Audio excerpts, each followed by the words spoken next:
Hai semua orang. So hari ni lunch hour Ain panjang sedikit. Jadi jom korang teman Ain pusing-pusing Evo Mall untuk kita cari barang apa yang kita boleh shopping and letak dalam jute bag tulen ni. Okay, first Ain singgah paksa. And Ain ada satu barang je Ain interested dekat sini sebab baju ni terlalu comel. Jadi kita letak dalam jute bag. Okay, so second stop kita singgah Mr. DIY. Sebab apa, kita naklah cuci mata tengok apa benda yang best. So Ain pun belilah beberapa barang untuk adik-adik Ain dekat rumah.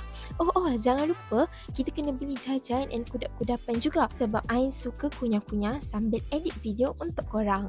So korang boleh nampak kan dalam video ni betapa besarnya and banyaknya barang yang Ain beli.